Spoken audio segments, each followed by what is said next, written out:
Okay, welcome back, everyone. A year ago, East Princes Street Gardens was a very different site to what it is today. I had to look through my phone as we stopped.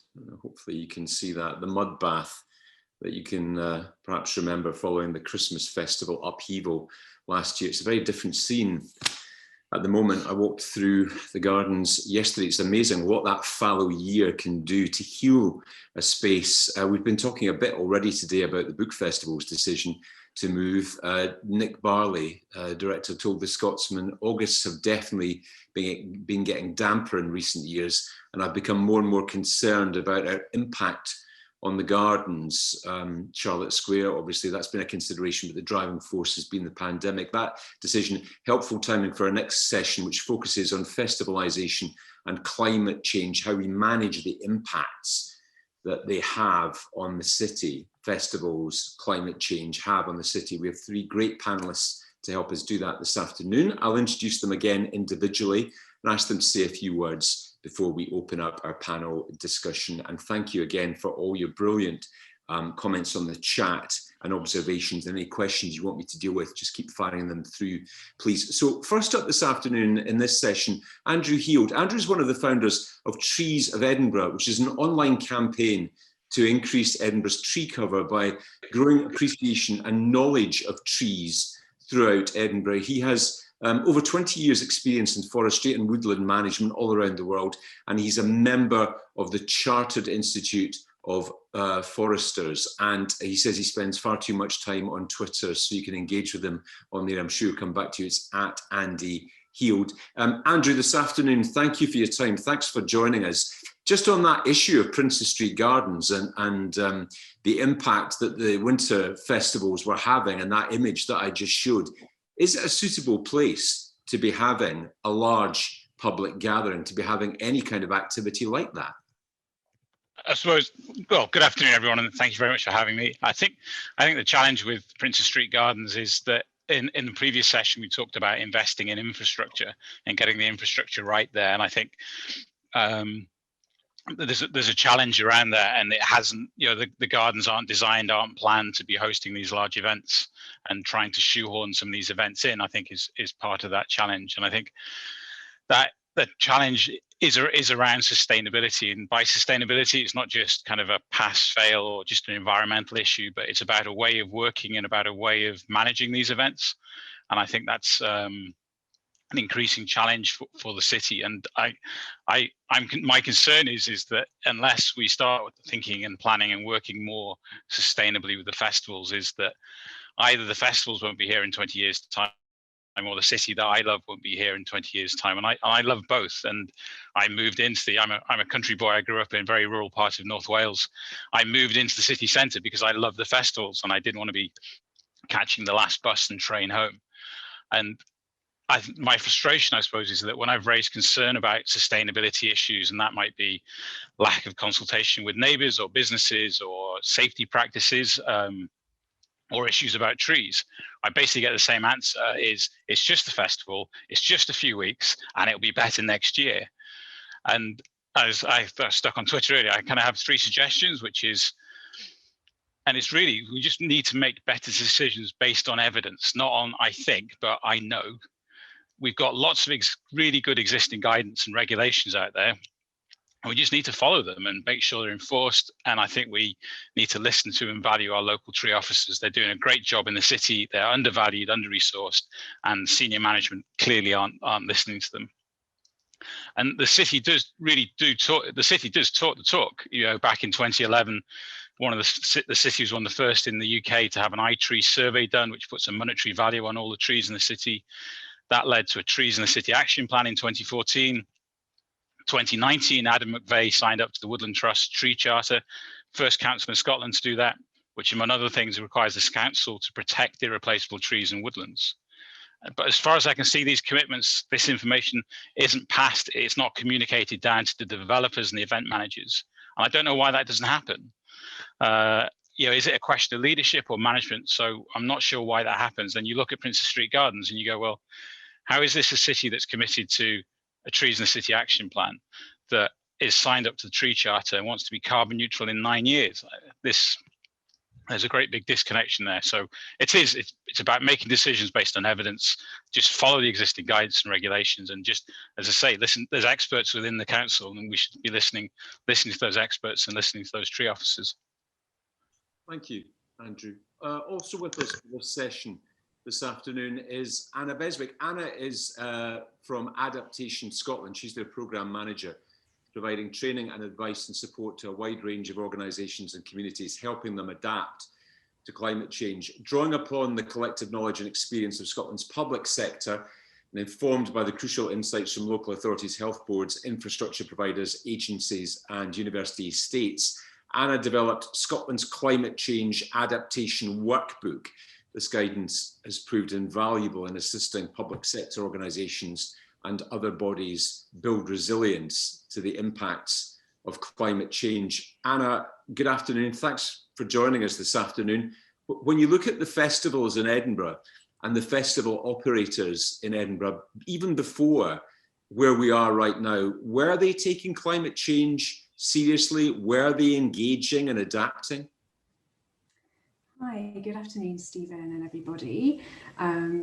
Yeah, I think that's a really good question, and the experience that we're all seeing now around or living through with the COVID pandemic just really brings to light this topic of resilience. Actually, how do we cope when challenges happen? And the impacts of climate change are a systemic and growing challenge for all of us, and that includes all areas of society, including festivals and events. So I think there's a huge way to go in terms of understanding how things like severe weather events, long-term trends in our changing climate will actually affect the festivals sector. I think there's been some early thinking on it. Some people may be a little bit aware, but as an industry as a whole, I don't think it's something that the sector has engaged on particularly strongly to date, and I think it's going to be an important area to look at in future. And because of the kind of changes in climate that we're now experiencing in the UK and in Scotland are set to continue and intensify in the years ahead. Hopefully we'll be able to limit those changes through reducing emissions, through global efforts there, but we've got changes that are embedded in our climate system that are only accelerating. So I think that the festivals have two key roles to play. It's around improving the sustainability and the wider resilience of festivals in terms of business continuity, but also in terms of the role of the creative and cultural sector in engaging society in this challenge of the need to increase resilience and the need to adapt to climate change. Thank you. Ben. Dr. Ben Twist combines over 25 years experience working in the arts as a theatre director and producer with in-depth knowledge of carbon management. He's currently the director of Creative Carbon Scotland, a partnership of arts organisations putting culture at the heart of a low carbon Scotland. Ben, what's your overview of this? When you look at how the festivals have been addressing the issue of carbon and the issue of the green agenda, has there been a serious engagement by them and by the big operators specifically? Do they get what needs to change and be done even before we get to the point that we're in right now? Absolutely, yes. The festivals actually helped set up Creative Carbon Scotland. They funded at the beginning, and they are core members of the founder members and continue to be core members. So the general manager of Festivals Edinburgh is the chair of our board, and equally, we've been working closely with the festivals for 10 years now, coming on for heading for 11 years, and we have one person on our staff working half her week is all on festivals work. So yes, I would say the festivals have long, probably before many other organisations, were engaging with this pretty fully. But even more so in the last couple of years, like everybody else, I think, they've really taken a step up and now have quite clear agenda and a plan for reducing their carbon emissions. But like for everybody else, it's very challenging because the climate change is the result of, in effect, of consumption. Festivals are a very high consumption activity, and it it's going to lead to a change in business models and the way they think and so on, which goes along with everybody else. They're not different to the rest of us in this. And one thing I'd like to say, I work closely with the festivals. I'm not a particular apologist for them, but I do think it's important to remember that the festivals are, for a start, they're very varied. So there are small festivals that take place at other times of the year. This has probably been said earlier today, but I wasn't here. But just a reminder that what everybody thinks about is probably the big period in August that is the summer festivals, and then probably Hogmanay and the Christmas market, which is, I have to say, is an organised a group we haven't worked with at Creative Carbon Scotland, the Christmas market particularly. So it's a feature of, it's the most sort of coherent, I suppose, and the most obvious of a feature of a lot of tourism, cultural tourism in Edinburgh, which as we know takes place all year. So that issue of a high level of consumption, indeed travel, is going to be an issue for the festivals, I think, and particularly international travel. And there is a lot of pressures on the festivals from the government, particularly Scottish government, to encourage international travel. And I believe that the Edinburgh festivals, the grouping, receives funding from Visit Scotland in order to encourage international travel. To Edinburgh, which is an economic driver. So there's clearly issues around that. But more generally, I suppose, the festivals are about a level of consumption. And there is Anna rightly points out the role of arts and culture and festivals for engaging and influencing people. And that is true to a degree, but one of the challenges we find is that that actually when people go to festivals, they tend to see it as time out. It's not a time when they particularly, they perhaps do different things at the festivals which they don't apply when they go home. It's a holiday, so we all know we go on holiday, we drink more, we eat more, we sleep more, we do all those things that we're not allowed to do at home. So it's actually a difficult thing to know. There are effective ways of engaging in that way or not. But there is increasingly, I think, not only in the summer festivals, but particularly in the science festival, there is an increasing amount of content that is around climate change. And that's a rather important part of it, I think. So I think that is working to some extent. The other thing I'd like to say, just picking up on what Anna was mentioning, the risks to the festivals as well, the sustainability there.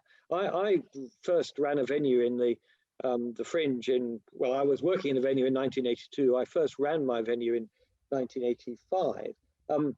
The problem of so I know how it works to some extent. The problem of heat waves and severe rain events, it seems to me, is very substantial for the Hogmanay and the summer festivals, because Hogmanay has been cancelled twice actually because of high winds, and that is likely to happen more as time goes on.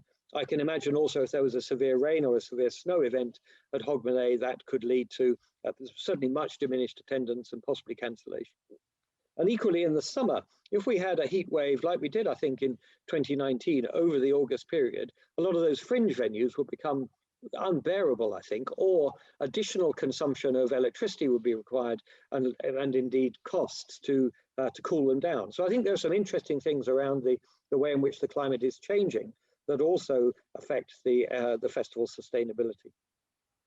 Thanks, Ben. On the chat, Chris is making the point, it's too easy to blame the council. They're trying to enforce planning regulations, but are consistently undermined by Scottish Government planning appeals in the name of economy. Andrew, just back to you on the point that you made about this disconnect between policy and action, what actually happens. And Chris makes the point in the chat here, the disconnect possibly happens when money and vested interests ride roughshod over the policies. What do you think? I think there is an issue there, and I've had a chat to quite a few people with Nick and Sophie at the Book Festival, and Charlie Wood at Underbelly, and people like Roddy Smith at Essential Edinburgh, and everybody wants to do the right thing. You know, if I'm maybe a bit naive and a bit over trusting, but I think everybody wants to do the right thing, and what they want is clear guidance and clear metrics, and do this, don't do that. And I won't say who, but I've seen the same operator working to very different standards in different parts of Edinburgh, entirely because of what the landlord who owned the site told them how to operate. And I pointed this out to them and they went, "Oh, right, yeah. Oh, well, we're not asked to do that there." I said, "But you do it there." And they went, "Oh, yeah, yeah. All right, okay, I see your point." And some of it is about just having the book festival actually paid me and a colleague to write a series of like a one-pager how to do festivals near trees, and it was an interpretation of one of the British standards that already exists, which actually Edinburgh refers to, the City Council refers to quite a lot. BS, if you're really interested, BS 5837, if that kind of floats your boat. But we tried to translate that into a one-pager of about what to do and not do near trees. So I think everybody wants to do the right thing, but it's a bit like kind of capitalism in red in tooth and claw. It needs managed, it needs regulated, and either the city does it or the festival does it itself, or we need better maybe some better monitoring, better, clearer metrics for everyone to work to, and for there to be clearer reporting on that, because otherwise stuff happens and it's only for 3 or 4 weeks, it'll be all right, and as I say, it'll be better next year. And I think as the festival has expanded and grown, that kind of, it's the the old metric, the thing about boiling the frog. It suddenly got worse and worse. And last year, 2019, everyone realised quite how bad it had got. Yeah, this brings us to a really good question from Anne. Actually, why aren't we making metrics, target-orientated climate change plans, requirements, re-emissions part of the criteria to achieve funding, whether it be lottery funding, council funding, government funding for festivals, for festival venues? Why don't we build that into the conditions that are required? Scottish Arts Council funding as well. Ben? Well, Scottish Arts Council no longer exists. It's Creative Scotland now, you'll remember. But and actually we've been working with Creative Scotland for the last 6 years on precisely that. So Creative Scotland does now require, for long-term grants, 3-year grants, it requires carbon reporting. So regular funded organisations are required as part of their funding agreement to report their carbon emissions, and also to develop a carbon and implement a carbon management plan. And that is also being brought into their open project funding, which is for one-off projects and up to two-year funding. And Creative Scotland are widening this across their funding streams at the moment. So I think that's certainly the case. And similarly, we've been working with the City Council on introducing, we now work with the grant from the Culture Department, so that anyone who gets a grant from the Culture Department, again, I think it's for a year-long grant rather than a short project, also has to produce a carbon management plan and report their carbon emissions. So they are onto this. And I think what Andrew says about the clarity is really important, because when people know what to do, people are keen to do it. The cultural sector has been very strong on this, very, very clear. There's a lot of support. In many ways, I think it's been ahead of the funders. It's not necessarily the case with all the funders, although there is a group of funders in Scotland that works together, and I think there's one in the UK, to make sure that these things are being aligned. So I think it is there. There has been, I know, a workshop with the council and the festivals on the licensing requirements and how you can build climate change into that. But that is not, I think that is a long-term project, because it's about government regulations as well as council. It can't be done just straight away. But I think I would certainly say that people are onto this. It's not all easy. The problem with climate change and carbon management is it's never quite as simple as it sounds, but it is happening. Anna, what do you think? Is Anne right? Is that the way forward for this, for it to be built into the terms and conditions of grant applications to ensure that the right thing is done? It's clearly a really helpful lever. It's in terms of using funding criteria as something that, it's clearly something that can have an effect. It's one way of doing it, for sure. I don't know. I would defer to Ben's expertise in terms of his experience of how funding for arts organisations works, but yeah, I think it's a useful mechanism. I would say, if I can come in again, Stephen, what's happened in the cultural sector in Scotland, the subsidised cultural sector, is that the funders and the sector have sort of moved, not exactly in lockstep, but they move together. So I think the sector has been quite clear what it wants, and as I said, in some respects was ahead of the game. But it's much easier for individual organisations to be more ambitious if there are sort of requirements and a formal structure within which they work, because then that means they're not leaping too far ahead of competitors and so on. So I think I think it's a really valuable and important way forward, and we're continuing to work with Creative Scotland to strengthen that and to make it more ambitious. It's clear that now we can be a lot more ambitious than perhaps 2 or 3 years ago, because the public, the sector and others are ready to do this in a way which they weren't, I think, a few years ago. I'm trying to be guided by the chat, what we talk about in this session. And there's quite a bit of discussion going on about flyers. I don't know how many trees, I don't know if you've ever made the calculation, Andrew, how many trees have got to be chopped down for all the flyers that get handed out in Edinburgh in August. Rui says, I refuse to take flyers on environmental grounds, only use apps at festival time on my one copy of the physical programme of the different festivals. And Fraser asks, how do we reduce the amount of flyers people use and wean them away from this? Andrew? I think it's a key one. I used to work for a very large paper company, so it's kind of and I think the issue with the flyer is its life expectancy is about 20 seconds.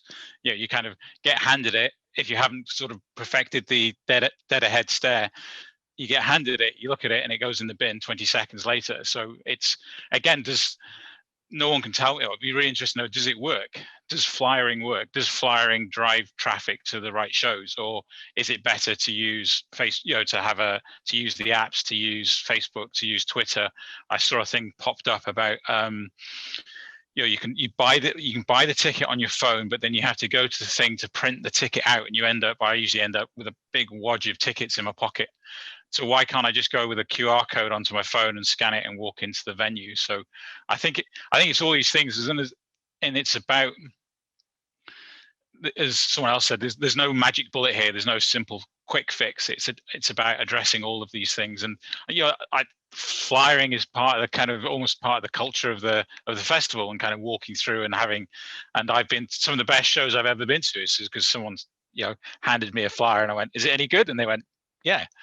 And it's how do the smaller venues and the smaller performers who've got room for 20 people or something, how do they attract that in, and how do we not just end up with, and I think this has happened more in recent years, as the bigger kind of the bigger promoters have come in, and people, I've had friends come to visit, and they're going to see people they've seen on the telly. And my rule for going to the festival is never go and see anyone you've ever heard of.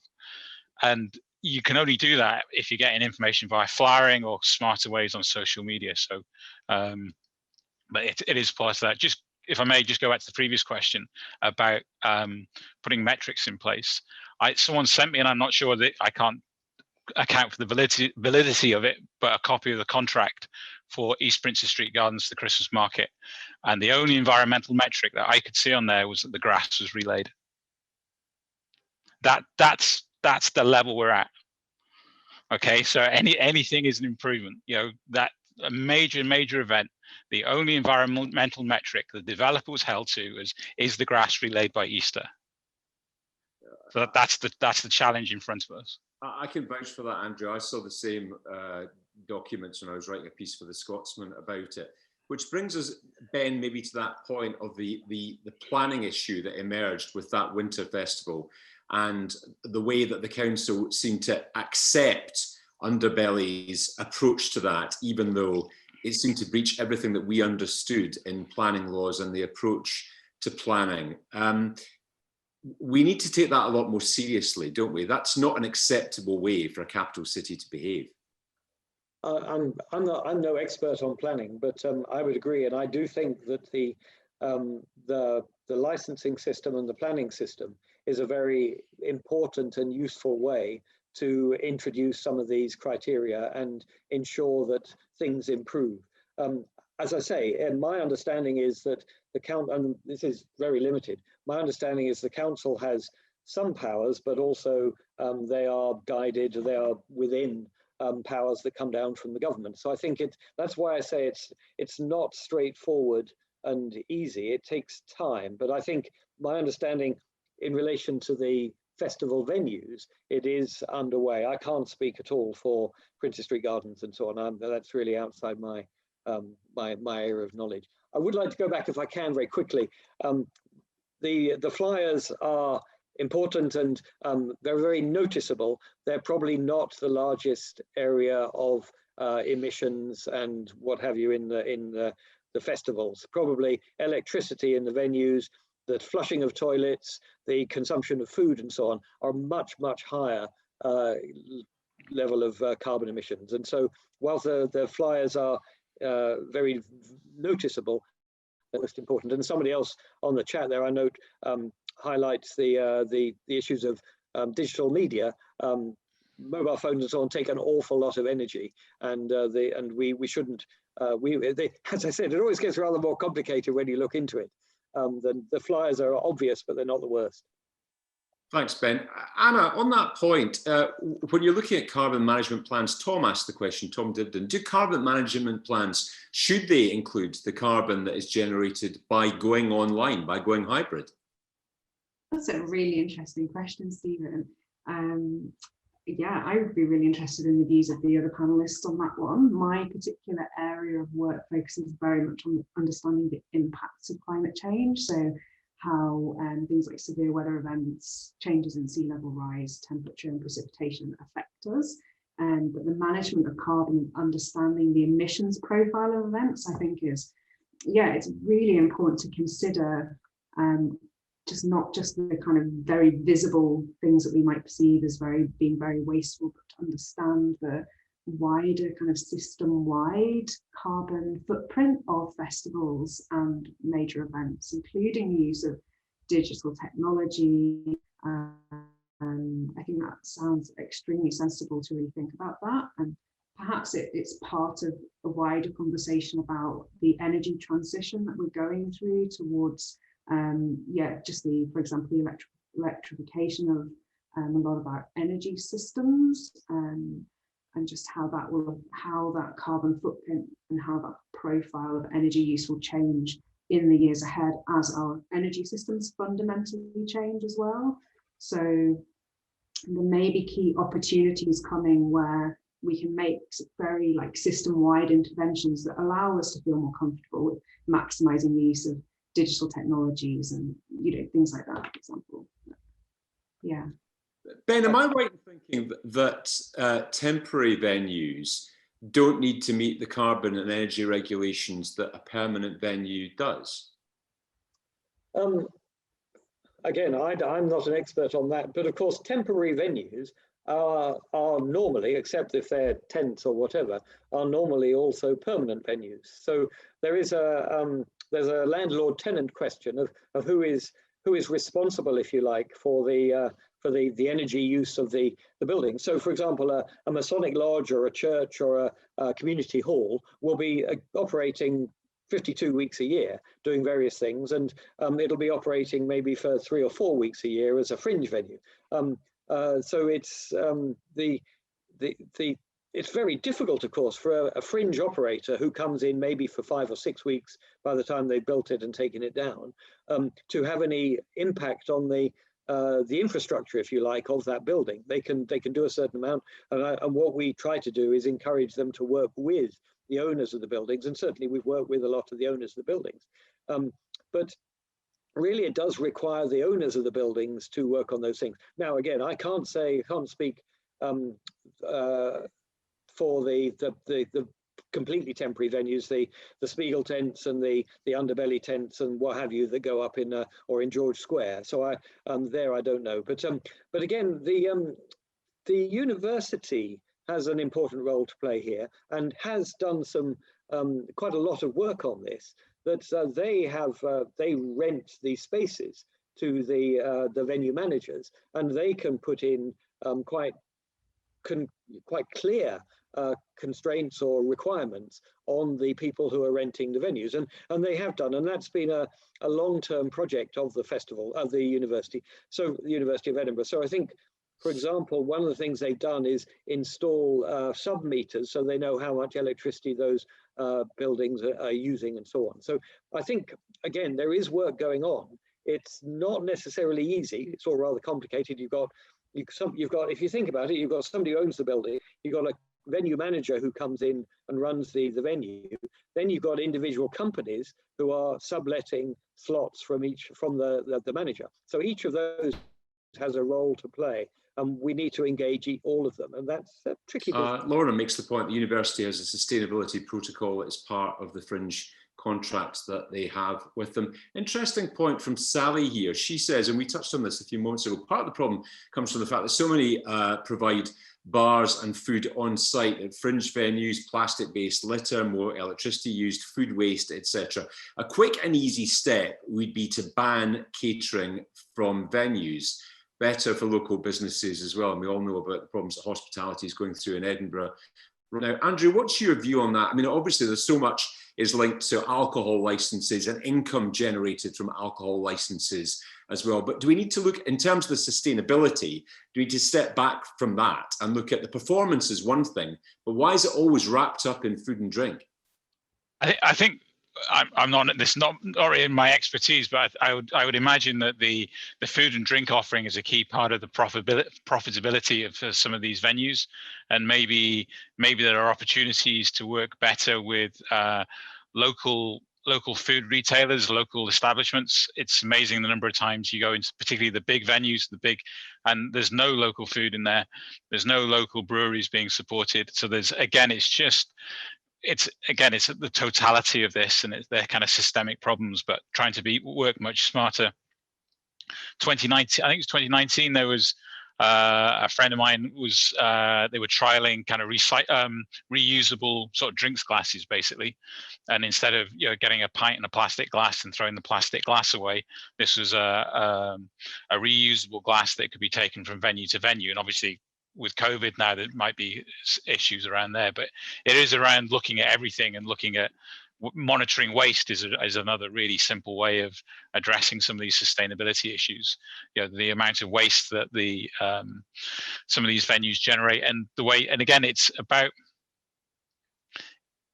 as we said, as Ben said before, there's a landlord-tenant relationship here, and someone's coming in trying to do something for a very short period of time and then away again. So is there smarter ways of doing that, of how we manage food and drink on site, and making better use of local pubs and restaurants and cafes that may be able to provide some of these facilities and are more sustainable and are there for the longer term?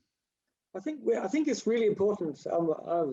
We need to remember there are a number of different operators and festivals going on during the summer in Edinburgh. And if you just think about the number, there's lots and lots of fringe venues, fair enough, but there are also, I think, probably around 20,000 seats in permanent venues: the Lyceum, the King's, the Festival Theatre, the Usher Hall, the Playhouse, the Queen's Hall, and so on and so on, all of which do actually have very good systems, work up and running, using local suppliers and what have you. So I think it is important that we don't just assume that everything is about the fringe.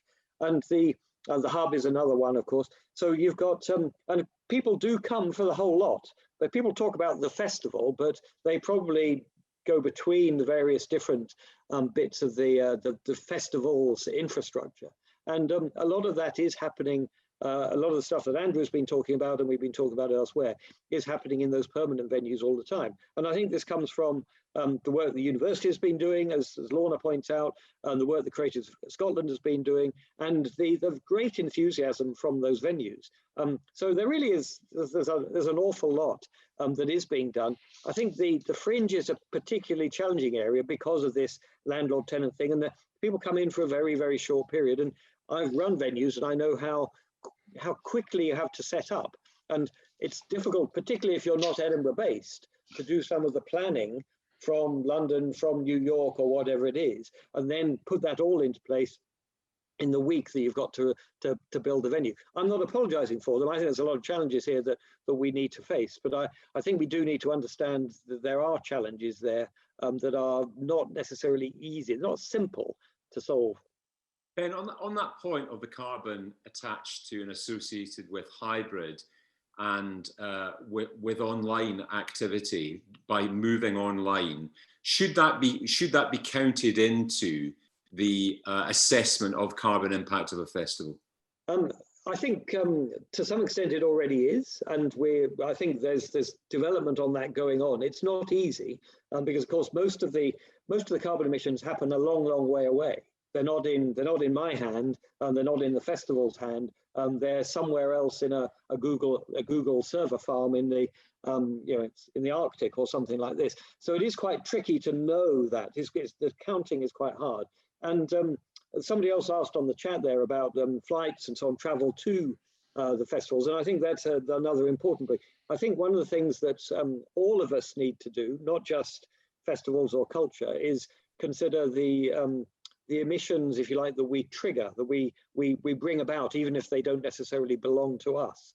The great carbon counter in the sky has to sort of put this all together, but there are protocols that are international protocols that we need to fit into, where you can say that these are my carbon emissions and these are someone else's carbon emissions.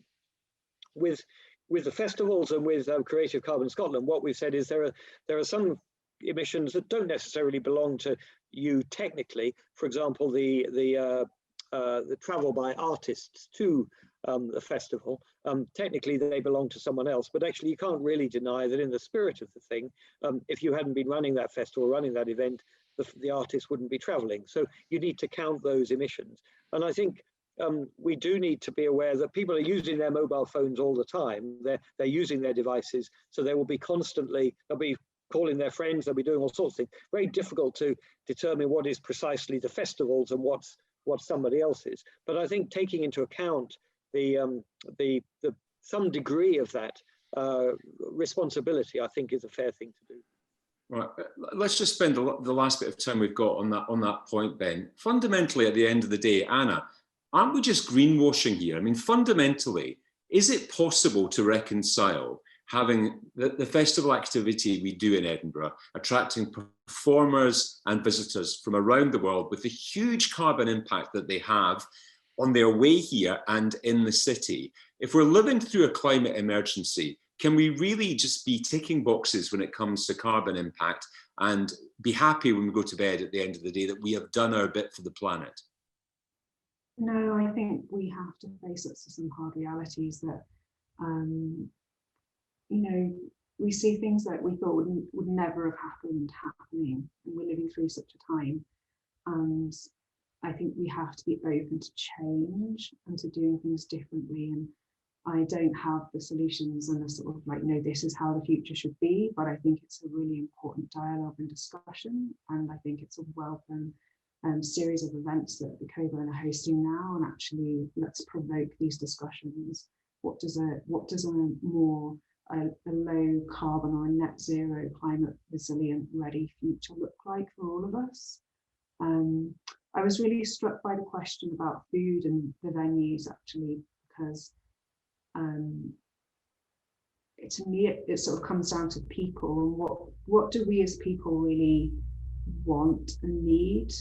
And just thinking about, apart from me, like this question of food is, it represents spending time together, it represents seeing other people, it represents a shared experience and a shared moment. And I think those are the things that we maybe coming out of this pandemic will treasure the most in a way we perhaps took for granted previously. So events and festivals are amazing opportunities to create those moments in time for people.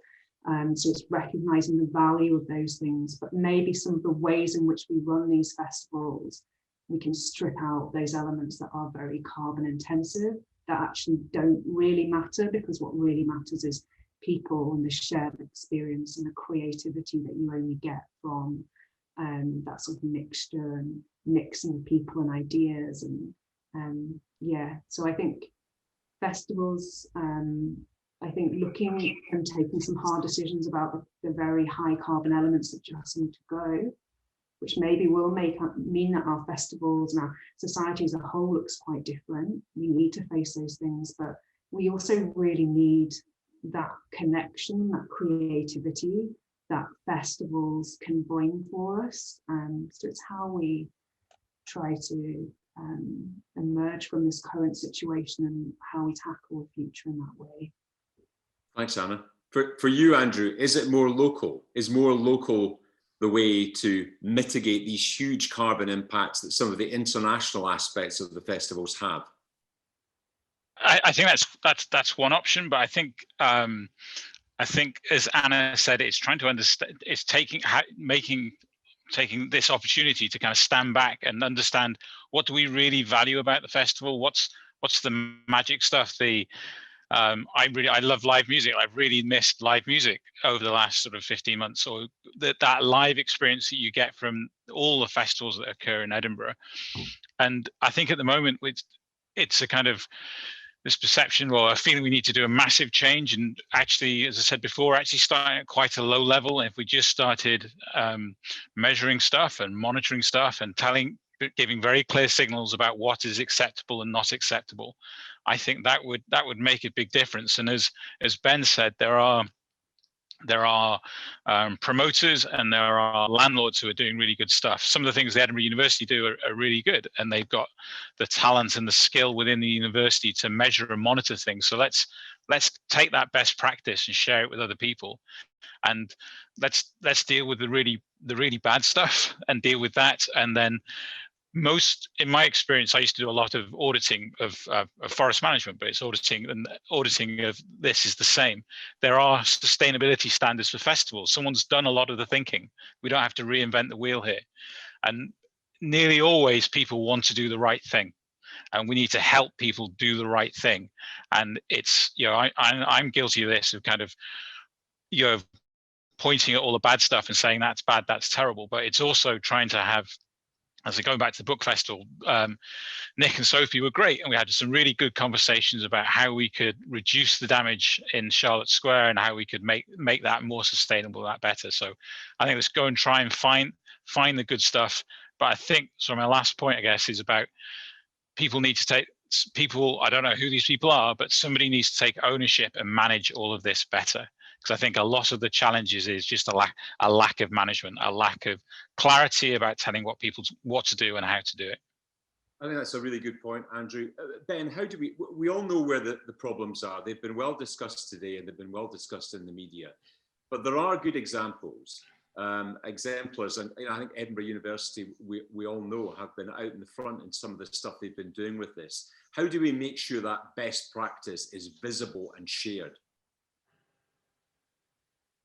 I think we just need to we need to come to our website and creativecarbonscotland.com and look at some of the resources and examples there. I mean, I do actually think a lot of the best practice is shared. The Green Arts Initiative, which we run, has 250 members in Scotland, over 250 members of people who are doing good work, and we have a conference every year and so on. The best practice is shared. And of course, this is mostly a business-to-business thing. It's not, for the most part, sharing necessarily with the public, although we would argue very strongly that cultural organisations need to tell their audiences what they're doing and encourage them to join in. But I just we all need to take a step up. Anna is right. It's not greenwashing. People are doing really good work, but the level of ambition needs to rise very, very greatly, very, very fast. And I think we're now actually at a point to do that, particularly with the pandemic, because we've had some thinking time, actually, and we can really shift up to another level. And I think Creative Scotland, the City Council, Festivals Edinburgh, the umbrella group for the 11 of the big festivals, and Creative Carbon Scotland, we're all doing that at the moment. And I think, as Andrew says, most people want to do the right thing. They're with us, there are challenges, but they are working along with that group, I think. So I think one thing I would say to the public who are listening is write to your favorite venues, encourage them to take action, because they're nervous about losing audience, they're nervous about being seen to be preaching or whatever. And I think the important thing is that they know that their audience and their supporters are with them. That's a good positive way to end. There's some very useful links being shared on the chat section right now that you can all look at for more information on this. Andrew, Ben, Anna, thank you so much for a really interesting session. I think we'll kind of delve into more of that in the next half hour, but thank you all very much indeed for being with us this afternoon. That's it from this second formal session of the afternoon. I'd like to hand over now to Cockburn Association Chair, Professor Cliff Haig, who's going to do the final plenary session summing up for us this afternoon. Cliff.